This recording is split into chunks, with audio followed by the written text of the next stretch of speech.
now for the disclaimer for every episode of Always Angelic Aspialis. Yes, at Always Angelic Aspialis, we value the lived experiences of those that identify as neurodiverse, autistic, chronically pained, have mental health conditions, that identify with different pronouns, culture, backgrounds, sexuality, and so on. We appreciate and acknowledge lived experiences as vital to the wonderland of Always Angelic Aspialis. However, our experiences may be different from those who have different experiences, and our advice, /experience, /stories, /personal mantras, etc. do not replace medical or diagnostic information. We are not therapists, counsellors, or doctors. However, we hope you find another episode of Always Angelic Aspialis helpful. We welcome everybody to be, live, thrive, and belong as different, not less.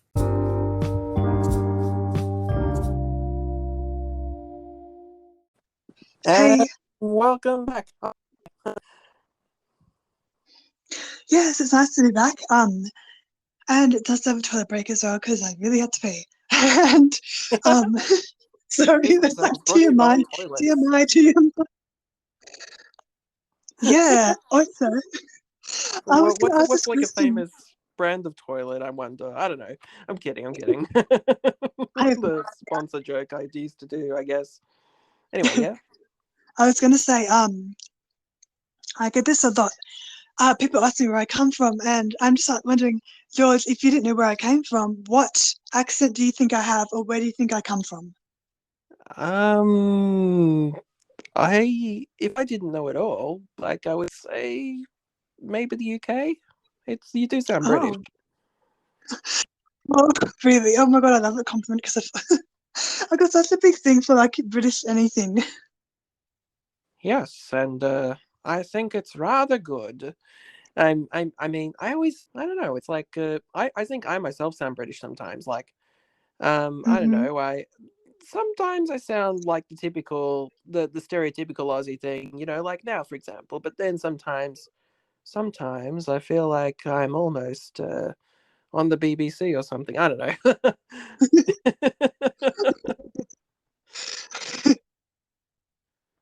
I mean, it probably helps that I have Binge to stream, and there are the channels, of course, and on classics, you can watch the British sitcoms when they come on at night. Yeah, that's interesting. I actually haven't watched TV for about 9 or 10 months because I need a break from it, and I just struggle to watch anything on TV. So like I'm just basically having a break from it. That's fair. So I just thought that I think one thing I would personally like to do, because I was thinking British and then Mary Poppins, and then that made me think how you've always been fascinated with being a nanny and stuff, and and then I kind of thought, because I've been thinking lately, what if? Because I know I've written a couple short films now, and I'm going to keep making short films, but I want to go into features eventually, of course. And one thing I want to do is I want to make a Christmas movie one day. That's like in terms of, it wouldn't have the mature content of my other works, but it would be something that hopefully would be pretty G-rated. But I would call it Genevieve, and it'd be sort of a Mary Poppins-ish figure in a way. But at the same time, it's not, I don't want it to be too close to anything. I want it to be like someone who's come from the North Pole, who's not just there for the people, but is also there for furthering her own character. I don't want it to be the manic pixie dream girl type in a way, because that can be, of course, regressive, and it can be like, I'm just here to fix the man's life, that sort of thing. But I feel like, honestly, I could make it that, yeah, there's some inner turmoil with her, but there's also turmoil in the town, and she's come to fix it because she feels really charitable that way, and she feels like things can get better. And I really take some cues from Paddington and some of those old live action Disney things, like, yeah, Mary Poppins and stuff. But I feel like I really could make a good Christmas movie with that, Yeah. Yeah, that's interesting. I love the name Genevieve. I'm actually in the process of changing my name legally, and I'm like so close of like putting. No, like not like as in my first name's going to be changed. It's more like I'm basically changing the spelling of my first name, putting my middle name onto my first name, putting a little like dash in between my first name and my middle name, so it's like the one name, and then my middle name would be a completely different name, but my last name would stay the same. Ah. Mm-hmm. So what would that end up being if you're comfortable saying it? I want to keep it secret until it's live, and also the document I have to like fill out. It's complex as hell. Oops. I mean, that's what I was hell, but yeah, just I said so bullshit confusing. earlier. It's all right.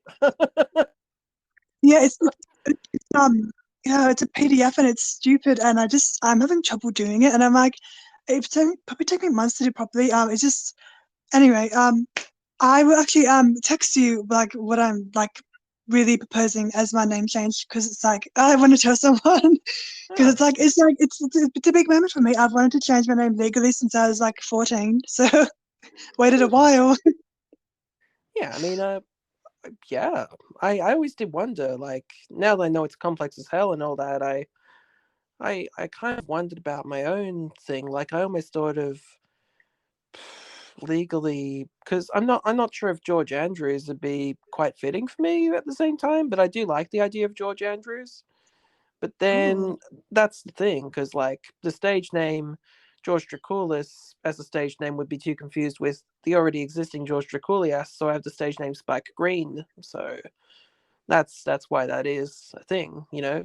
If you watch like School of Rock, you'll see music supervisor George Dracoulias. And of course, I've heard my number of jokes about how people think it's me, and of course, it's hilarious. really? Yeah. Wow.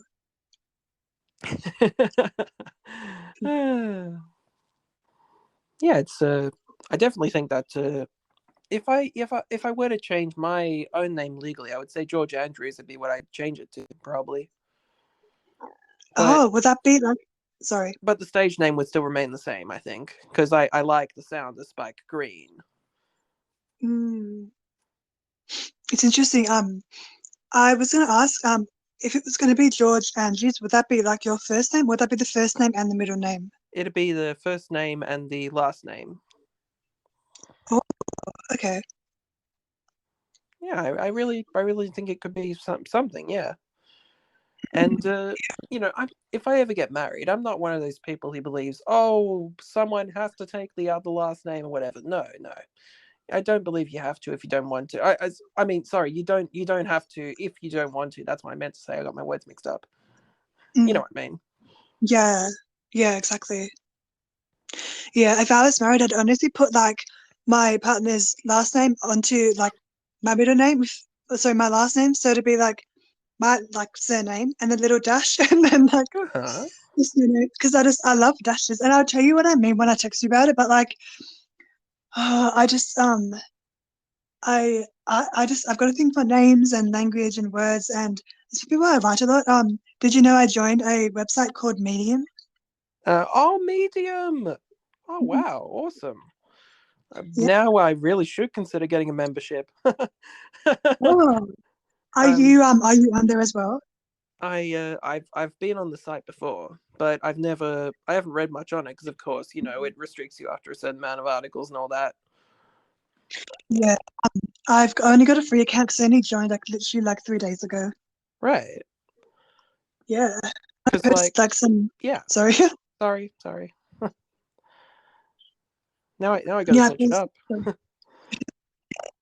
Medium.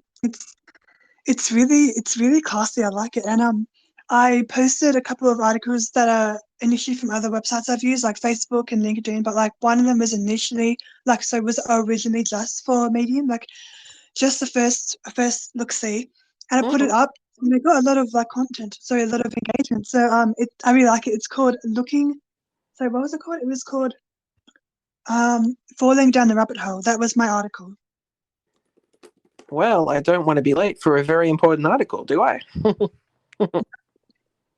This one's really classy. And it made me go a bit mad, but I really liked writing it. Let's see. Wow. Okay. Um, is it okay if I read it on the podcast, just so there's not like Yeah, the I wanted to avoid radio silence while I was Trigger warning, anxiety and depression. So this is your article, Falling Down the Rabbit Hole by Susannah-Mariee. 2-minute read. Baby, child, career, house, car, partner. These are the things I thought I would have had by now. And it saddens me that not all my wishes come true. I'll be 28 this year, and yet I feel like I'm falling far behind. Like Alice, falling deep down into a rabbit hole. Tumbling, twisting, turning. Which way is up? I don't know. There's a weird way of reminding me how old I truly am. I need to stop comparing myself to old expectations. But I can't. It's one of my favorite hobbies to do. I don't know how to live life surrounded by invisible and visible losses, but I do. I'm not great at realizing I need to let go of the past because being autistic means I'm stubborn like a child, clinging hard to all the wrong balloons. Sometimes the rabbit hole is inside my mind, it says below the picture. Thus, I forget the whole wide world around me. I don't know if I need more happiness, gratitude, or maturity, but I know something needs to give if I think I am doomed indefinitely. Wow. This is good. It's very confessional. Yeah, I encourage you to keep writing. It's good stuff. Yeah, thank you. It's so like it's just it feels like I'm naked every time I have to write like that, and then I post it to the world, and I'm like, what will they think? But I've reached that point where I'm like, oh, I don't care anymore. I just want to get it out because I feel like it's so bad just me having it. I mean, like, of course, like anyone will be able to discover this greatness here. Like, because I know a lot of people are a medium, and I feel like it's great stuff. I feel like some of the best stuff is the most personal stuff, you know?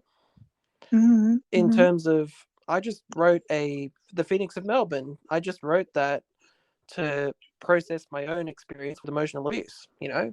And that I lived with that for 4 years.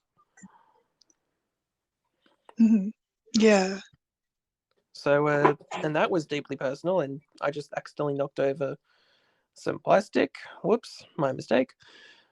But it was deeply personal script, and I've been through I'm 3 drafts of it now. I can't remember the exact number, but yeah, I definitely want to get that made, and especially, I feel like it'll be the ultimate explanation for maybe people wonder why I moved to Melbourne.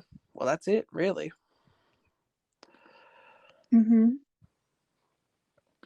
Yeah. I remember you were telling me about your script and you read some of it out, and I just really related to it. Like, I really relate to like the really raw human stuff that makes me want to, like, I don't know, feel more human, maybe feel like that's me too. Like, I feel like it's almost like a Me Too movement. I get what you mean, but maybe that's not the most appropriate term for that. It's all good though. It's just I know, because like, you know, it's a great movement and all that, but like I just mean maybe there's another name for it, you know. Yeah, I mean, the thing with words is like there's different interpretations. Like, I listened to a podcast today and I listened to an artist talking about how she puts her art out into the world, expects that people are going to have different reactions, and expects that people are going to take away something totally different than what she put out. And like she said, once the art is into the world, it's other people's property. It's theirs. Like, they're going to do what they will with it, and the original meaning can sometimes be like transformed. So I get that too. I mean, for me, it's like I both agree with that and I also disagree with that in a way, because I feel like the author's intention is, you know, part of the reason why it's made. But like, there's the objective. Here is what there is that is written, for example. But there's also, and I completely get, you know, there's definitely subjective as well, because people do get their own experiences from it, and I love that. But at the same time, I feel like there is still the written text that, you know, maybe the official thing is this, but the interpretation is, I think, equally valid as well, you know. But it also gets dangerous when, say, people watch Fight Club and they miss the point and they start actual fight clubs, you know. Like some teenagers did that back in the 2000s or something, you know. People, and this is not like I personally believe that movie violence is absolutely, it's fiction, it's fine, movie violence is all good. It's just stupid people who just use movies as an excuse, and then they blame the movies, and it's a load of bullshit, I think. Yeah. Yeah. Anyway, where was I? I swear I've filled out that HD. I filled out an ADHD form, and I swear I have it.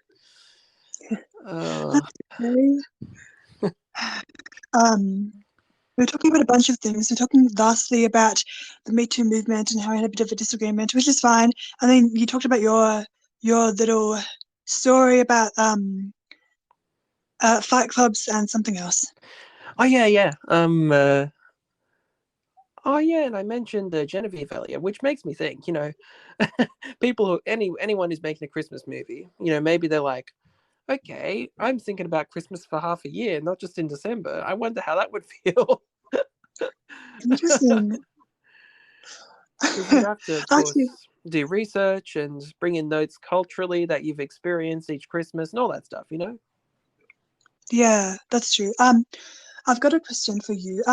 So when you were writing about, when you're thinking of writing about the Mary Poppins sub character for your film, Genevieve, I was thinking, would you ever cast me as the nanny? Because I used to be one in real life. That would be, yeah, that'd be something. As long as I was by that time able to go to Sydney, or maybe, because like my default thing would be now, if I wrote it, I would want to film it in Melbourne because it's just easier. So that would be scheduling troubles, placement trouble. You know what I mean? Yeah.